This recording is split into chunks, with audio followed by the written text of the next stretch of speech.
2018 সালের পাকিস্তানের সাধারণ নির্বাচনে জয়লাভের পর পাকিস্তান তেহরিকে ইনসাফের প্রতিষ্ঠাতা ও সাবেক প্রধানমন্ত্রী ইমরান খানকে বিশ্ব শান্তির জন্য হুমকি হিসেবে উল্লেখ করেছিলেন দণ্ডপ্রাপ্ত যৌন অপরাধী জেফ্রি অ্যাপস্টেইন। সম্প্রতি যুক্তরাষ্ট্রের হাউস ওভারসাইট কমিটির ডেমোক্র্যাট সদস্যদের প্রকাশ করা নতুন দফার ইমেইলে এ তথ্য উঠে এসেছে।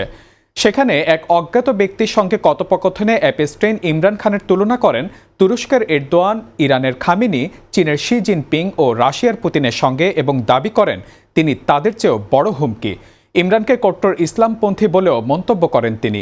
জিও নিউজ অ্যাপস্টেইনের ফাইলসের বরাতে বিষয়টি জানিয়েছে। নথিতে ইঙ্গিত রয়েছে 2018 সাল থেকেই তাকে ঘিরে রাজনৈতিক পরিকল্পনার আলোচনা চলছিল। 2022 সালে অনাস্থা ভোটে ক্ষমতাচ্যুত হন ইমরান খান এবং 2023 সালের আগস্ট থেকে এখন পর্যন্ত কারাবন্দী রয়েছেন। অন্যদিকে যৌন কেলেঙ্কারির অভিযোগে অভিযুক্ত অ্যাপস্টেইন 2019 সালে বিচার শুরুর আগেই কারাগারে আত্মহত্যা করেন।